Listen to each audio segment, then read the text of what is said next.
The lamp was dying.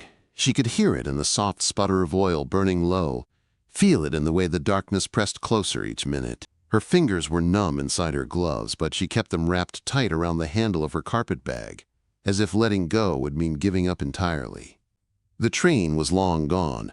The promise that brought her west had vanished with it. She counted her breaths. Slow, careful.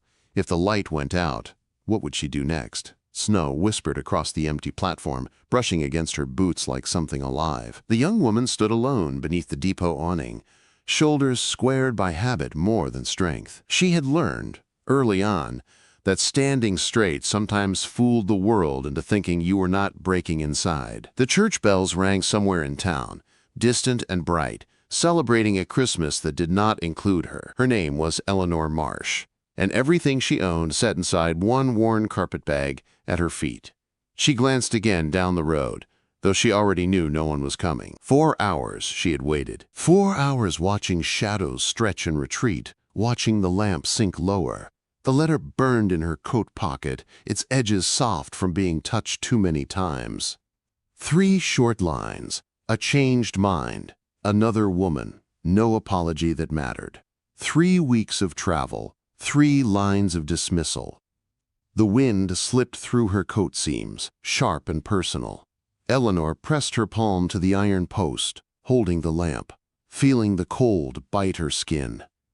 When the light died, there would be only stars, and a choice she was not ready to make. Sleep on the bench and hope morning came kindly. Or walk into town and face questions she could not answer. She shut her eyes and counted backward. 98, 97, 96. Hoofbeats broke the silence. Her eyes flew open. She straightened so fast her head spun, brushing snow from her skirt with stiff hands. Out of the dark came a freight wagon, heavy and steady, pulled by 2 broad horses moving like they knew exactly where they were going. The driver sat tall on the bench, shoulders wide beneath a dark coat, reins loose but sure in his hands. The wagon slowed as it reached the depot. The man's gaze moved from her face to her bag to the failing lamp. He reined in and studied her, not with hunger or suspicion, but with something closer to concern. "Miss," he said, voice low and roughened by wind. "You waiting on someone?" Eleanor swallowed and lifted her chin. "I was, sir. It appears I waited poorly." His brow creased. He glanced at the empty tracks. "Train's been gone hours." "Yes, sir." "And you're still here." "So it would seem."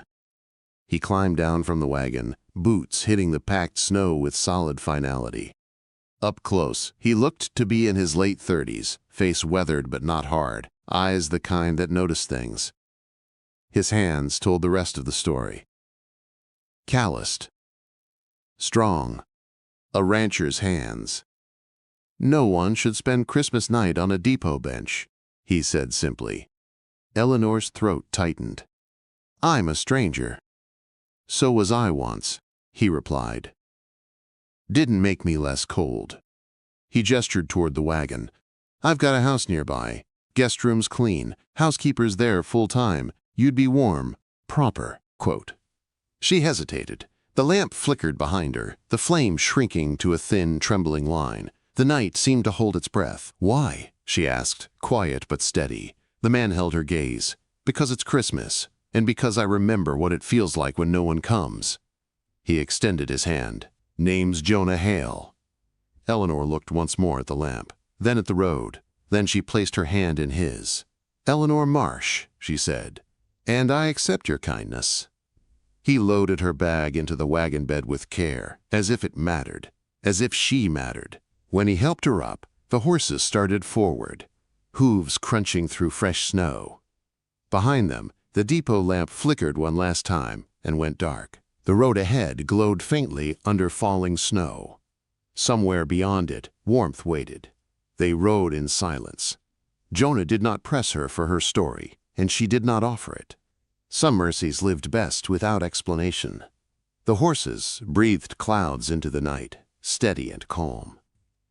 Eleanor counted fence posts as they passed. Another old trick to keep fear from spiraling. "I've been widowed 3 years. Jonah said at last, voice quiet. "Housekeeper's name is Mrs. Keene. You'll have your own room. Lock on the door. Nothing improper about it." "Thank you," Eleanor said. "I appreciate the clarity." "A man's word still means something out here," he replied. "Mine does." Lights appeared ahead, soft and golden. A two-story house rose from the snow, solid and unpretentious. Lamplight glowed on the windows like a promise kept. Jonah pulled the wagon to the porch. Before he could help her down, the front door opened. An older woman stepped out, shawl tight around her shoulders. "Jonah Hale," she said, eyes widening. "You brought someone home from the depot." "She needs shelter," Jonah said. "Storm's worsening." "Well then," Mrs. Keene replied, already reaching for Eleanor's hand. "Come inside, dear. You look half frozen." Warmth wrapped around Eleanor the moment she crossed the threshold. Polished wood, pine, bread baking somewhere nearby. A wreath hung over the mantel. It felt like stepping into another life. Upstairs, the guest room was simple and clean. A fire crackled softly. A quilt lay folded at the foot of the bed. Eleanor stood there, hands trembling now that she was no longer bracing against the cold. Downstairs, coffee waited. Jonah bowed his head in quiet grace before drinking. He did not look at her while he prayed, which somehow made it kinder.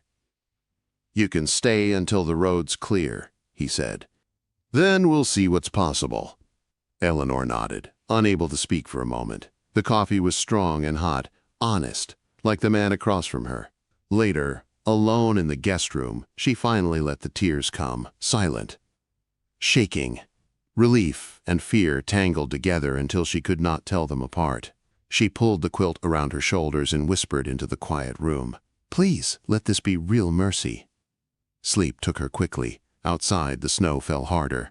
And in a house that had known too much silence, two lives began to shift. Morning came quietly, not with bells or laughter, but with the steady smell of coffee and the low crackle of a fire being fed. Eleanor woke slowly, confused by the warmth, by the solid weight of the quilt, by the fact that her fingers did not ache with cold. For a moment, she thought she had dreamed the wagon, the rancher, the house. Then she heard footsteps below, real, measured, familiar already. She sat up, smoothing her hair with careful hands. The room looked the same in daylight. Clean walls, simple furniture, a small Bible on the nightstand. No sign she was unwelcome. Still, her chest tightened with the old fear. Morning had a way of revealing mistakes.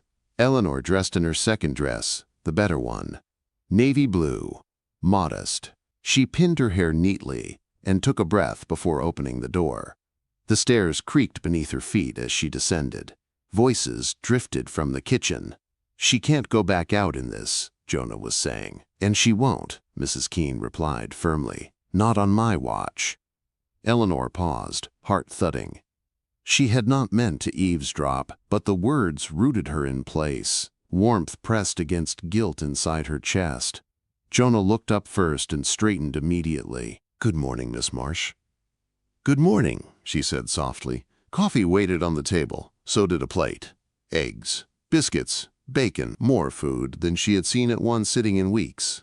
Eleanor folded her hands in her lap, unsure. "Sit," Jonah said gently. "Eat." He bowed his head again for grace. Simple words. Honest faith.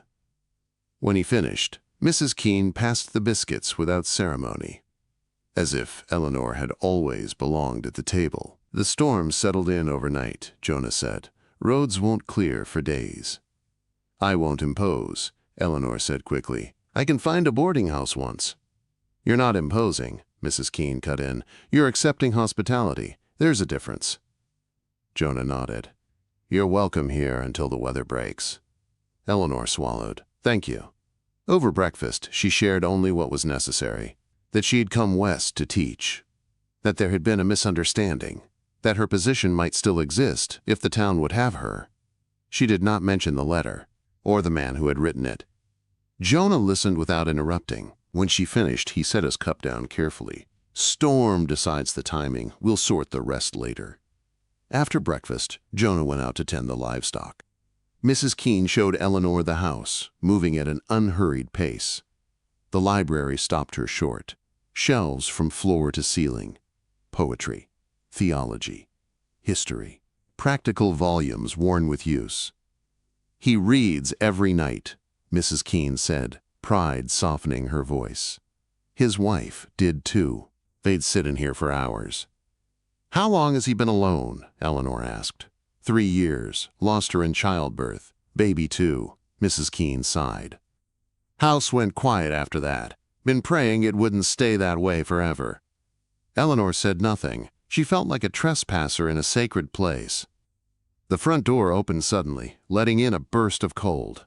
A woman's voice followed, bright and practiced. "Jonah, I brought pie." The woman stopped short when she saw Eleanor. Mrs. Keene stiffened.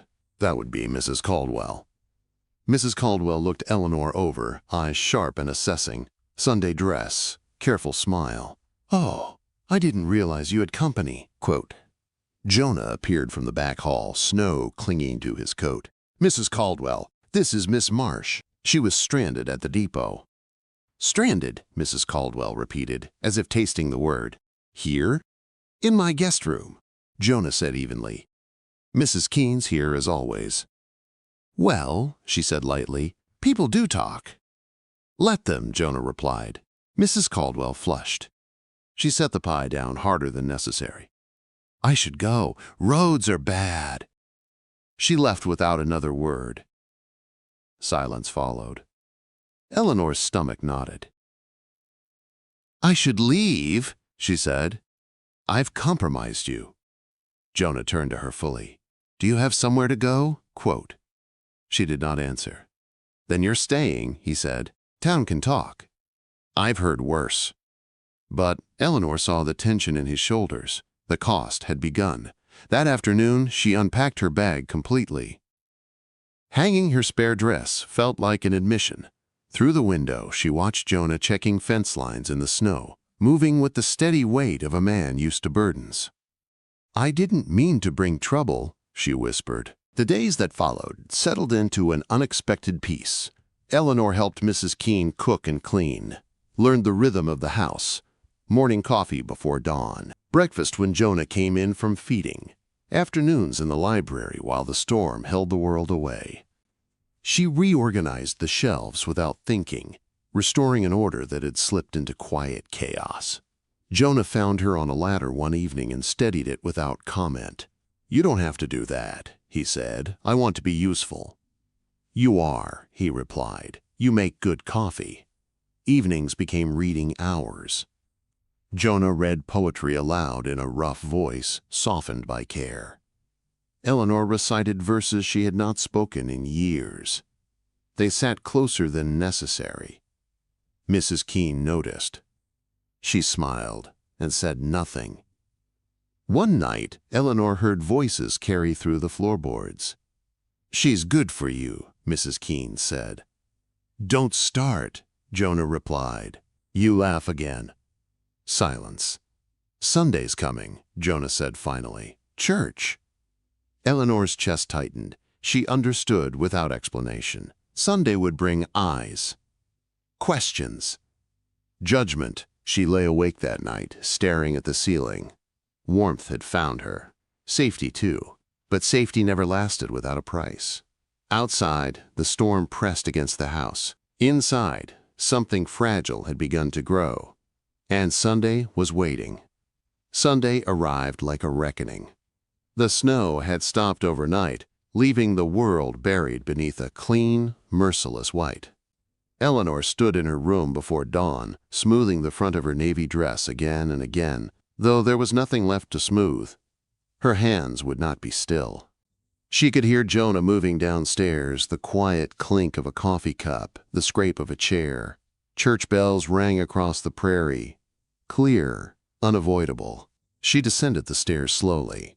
Jonah stood near the door in his Sunday coat, hat in hand. He looked different dressed this way. Not softer, if anything, more resolute. Like a man who had already decided something and was simply waiting for the world to catch up. "You ready?" he asked. "As I'll ever be." Mrs. Keene pressed gloves into Eleanor's hands. "Chin up, dear. People bark loud when they're scared." Quote. The church was small and whitewashed, packed tighter than Eleanor had expected. Families filled the pews, children whispered, women leaned together behind gloved hands. When Jonah led Eleanor down the center aisle to the front pew, the whispers swelled into something louder. Not quite words. Worse, she felt every eye. Jonah sat close, shoulder touching hers. A quiet statement. Eleanor folded her hands in her lap and stared straight ahead. Her face burned, but she did not look away. The sermon was pointed. The reverend spoke of inns with no room, of strangers turned away, of mercy that arrives unannounced and unwanted. Eleanor felt the words land like stones among the pews. Jonah's hand brushed hers once. Steady. Grounding. After the service, they stepped into cold sunlight and judgment. The town gathered on the church steps like a jury waiting to deliver sentence. "Shame, Jonah," one man muttered. "A single woman under your roof," another woman said loudly enough to be heard. Mrs. Caldwell stood near the edge of the crowd, lips pursed. "Appearances matter," she said sweetly. Jonah's jaw tightened. "So does decency." They left without lingering. The wagon ride home passed in silence. Eleanor stared ahead, swallowing the knot in her throat. Monday morning brought worse. Mrs. Keene returned from town, pale and tight-lipped. "School board met last night," she said. "Emergency session." Eleanor's heart dropped. She already knew. "They've reconsidered your teaching position," Mrs. Keene continued. "Moral concerns," they said. Jonah was on his feet immediately. "We're going to that meeting." The school board gathered in the back of the general store. 5 men, folded hands, careful expressions. They spoke of standards, of reputation, of example. Eleanor stood when they finished. Her voice shook, but it held. "I am qualified. My personal circumstances do not affect my ability to teach." "They do," the chairman replied gently, "whether that's fair or not." Jonah leaned forward. "She accepted help when she needed it. That shows sense, not poor character." The decision stood, denied. The ride home felt longer than the miles allowed. Snow creaked beneath the wagon wheels. Eleanor's chest felt hollow. "I'll leave tomorrow," she said quietly. "I've caused enough trouble." Jonah pulled the reins hard, stopping the wagon. He turned to her, eyes fierce. "This isn't your fault." "It is," she whispered. "The town made that clear." "Then the town's wrong." "What choice do I have?" she asked. "I can't stay indefinitely. I can't work. I can't let you lose everything because of me." Jonah did not answer, but something in his expression hardened into resolve. That night, Eleanor packed her bag slowly. Each folded item felt like surrender. Mrs. Keene found her midway through, eyes flashing. "You love him," she said bluntly. Eleanor's breath caught. "That's why I have to go." Mrs. Keene sat heavily on the bed. "That's exactly why you shouldn't." Before dawn, Mrs. Keene cornered Jonah in the kitchen. "You love that girl." He said nothing. "You lost your wife," she said gently, "but you didn't die with her. Stop living like you did." Jonah stood frozen, knuckles white around his cup. "Go," Mrs. Keene said, "before she leaves." He took the stairs 2 at a time and knocked on Eleanor's door. She opened it with red eyes and a packed bag at her feet. "Don't go," he said. Rough, honest. "There's no other way." "There is," he said, "if you'll trust me." He reached into his pocket and pulled out a small silver brooch, old, delicate. "This was my mother's. My wife wore it on our wedding day." Eleanor's hands trembled as he placed it in her palm. "Wear it Sunday," he said. "Stand with me." Her heart hammered. Fear and hope tangled tight. "I'll wear it," she said softly. Sunday came again. The church was full, louder this time. Eleanor walked in beside Jonah, the brooch pinned at her collar like armor. Whispers followed them down the aisle. Mid-sermon, Jonah stood. The room fell silent. "This town knows me," he said clearly. "Knows my family. Knows my word. So hear it now. I offered shelter on Christmas night because it was right. And I stand by that." He turned to Eleanor and dropped to one knee. "Eleanor Marsh," he said, "will you marry me?" The church held its breath. "Yes," she said, tears spilling free. "Yes." Applause broke out, not from everyone, but enough. They walked out together, hands clasped tight, into a winter sun that felt almost like spring. And for the first time since the depot, Eleanor believed Mercy might truly win. The applause followed them out of the church, uneven and unsure, like rain that could not decide whether to fall. Eleanor felt Jonah's hand steady at her back as they stepped into the cold sunlight. Her knees were weak, her heart was racing. She had said yes in front of God and half the town, and there was no taking it back. They rode home in silence at first. Then Eleanor laughed. It came out startled and breathless, like she had surprised herself. "We did that," she said. "We actually did." Jonah smiled, slow and incredulous. "Seems we did." Mrs. Keene met them at the door, took one look at Eleanor's face, and pulled her into a fierce hug. "About time," she said, wiping her eyes. House has needed a woman brave enough to choose joy. The days that followed were strange and tender. News traveled fast. Some neighbors brought cautious congratulations. Others crossed the street. Mrs. Caldwell sent a note that said little and meant less. Jonah did not comment. He went about his work as usual. Fences, stock, snow-shoveled paths. Eleanor stayed busy, too busy to think. She helped Mrs. Keene plan what little there was to plan. A simple wedding. No finery, just vows and witnesses and a promise made public. At night, she sat with Jonah in the library. They spoke quietly of practical things. Rooms. Chores. What marriage would look like when morning came and feelings had to stand up to daylight. One evening, a letter arrived. The school board seal stared up at her from the envelope. Her hands shook as she opened it. The position would be available in the fall. Should she still desire it? No apology, no explanation, just a quiet reversal. Jonah read it once and snorted. Cowardice dressed up as mercy. "I'll take either," Eleanor said. "It's enough." Spring crept in slowly.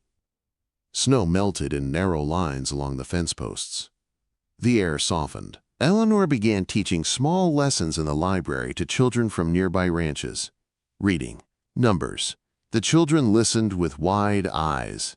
Their parents lingered in doorways, watching. Jonah watched too. The wedding came on a bright morning. Eleanor wore blue, not white. She pinned the silver brooch at her collar and felt steadied by its weight. Mrs. Keene walked her down the aisle, chin high. Jonah's face broke open when he saw her. No restraint, no guarding. Their vows were simple. "I promise shelter that becomes home," Jonah said. "I promise mercy that becomes love. I promise to choose you." Eleanor's voice trembled but did not break. "I promise courage. I promise gratitude. I promise to choose you." When they kissed, the church erupted. Children threw wildflowers. The sound followed them out into the sunshine. That night, the house felt different. Not louder, just fuller. Eleanor stood by the window and watched Jonah light a lamp and set it on the sill. The same lamp he had rescued from the depot. "It feels like a promise," she said. "It is," he replied. They stood together, listening to the quiet settle around them. Safe. Chosen. Brave enough to believe. Outside, the land waited for planting. And somewhere beyond the horizon, a future took its first breath. Married life did not arrive with fanfare.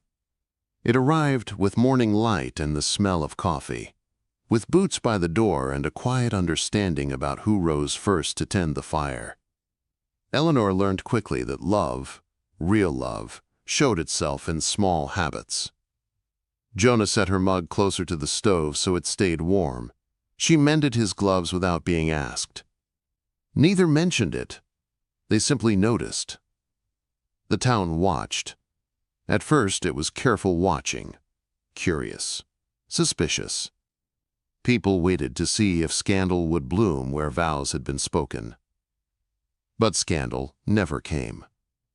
What came instead was routine. Eleanor teaching children in the library. Jonah hauling feed and repairing fences. Mrs. Keene ruling the kitchen like a benevolent general. Slowly, the tension eased. Women began stopping by with baskets. Bread. Jam. An invitation to quilting circles that Eleanor accepted with polite gratitude. Men tipped their hats to Jonah again, respect returning in increments. Not everyone softened, but enough did. One afternoon, Eleanor found Jonah in the barn, sitting on an overturned crate, staring at nothing. The light slanted in through the boards, dust hanging thick in the air. "Too quiet?" she asked gently. He smiled faintly. "Just thinking." She sat beside him. "About what?" "Emily," he said simply. Eleanor's chest tightened, but she did not flinch. She waited. "I loved her," Jonah continued. "I always will. But loving you doesn't take that away. Took me a while to understand that." Eleanor reached for his hand. "I don't want to replace her. I want to build something new." "That's exactly what you're doing," he said. That night, they sat in the library reading together, shoulder to shoulder. Mrs. Keene watched from the doorway, eyes shining, then quietly turned out the hall lamp and left them to the firelight. Spring came in earnest. Green pushed through brown. Calves were born. Eleanor's lessons grew larger as more children came. The school board said nothing, but they did not interfere either. Acceptance arrived the way it often did, slowly, reluctantly, but real enough to matter. One evening, Jonah came in with dirt on his boots and excitement in his eyes. "We should plant a garden," he said. Eleanor laughed. "You hate gardening." "I hate doing it alone." They planted together, rows crooked but hopeful. Eleanor pressed seeds into the soil with care. Jonah covered them gently. The land seemed to respond, as if recognizing intention. On a warm afternoon, Eleanor stood at the window and watched children running through the yard, laughing. She felt something stir inside her, a thought she had not dared name yet. That night, she took Jonah's hand and placed it over her stomach. He went still. "Are you sure?" he asked softly. She nodded, tears shining. "I think so." Jonah closed his eyes, breath catching. When he opened them, his smile was reverent. "Then this house will never be quiet again." "Good," Eleanor whispered. "It shouldn't be." Quote, They stood together in the fading light, holding on to the future taking shape between them. The lamp in the window burned steady. And beyond the fields, the world kept turning, slowly learning that mercy had made a home here. Summer arrived gently, like it had been invited. The prairies softened under green grass and long evenings, and the Hale Ranch breathed easier than it had in years. Windows stayed open. Laughter traveled farther. The house no longer felt like something preserved, but something living. Eleanor moved through it with quiet confidence now. Not as a guest, not even as a bride newly settled, but as someone who belonged.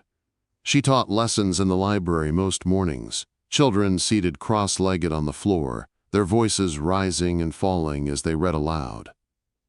Jonah would pause in the doorway sometimes, listening, his expression unreadable but full. Word spread. Parents stopped hesitating. The school board, never bold enough to admit fault, quietly sent a letter offering Eleanor her position officially in the fall. No apology, no explanation, just acceptance wrapped in paper. Eleanor folded the letter and set it aside. "I'll take it," she said to Jonah, "not because they were right, but because teaching matters." He nodded. "So do you." Mrs. Keene announced one afternoon that she was staying on permanently. "This house finally makes sense again," she said. "Someone needs to keep you two from burning it down with all this happiness." Life moved forward in ordinary ways. Fence repairs. Lessons. Supper conversations that stretched late into the evening. Eleanor's hands grew steadier as her body changed. Jonah noticed everything. How she tired more easily. How she smiled differently now. Softer. Protective. One evening, as the sun dipped low and fireflies began to flicker near the fence line, Eleanor stood by the window. Jonah joined her, slipping an arm around her waist. "You ever think about that night?" he asked quietly. "The depot?" she said. "Yes."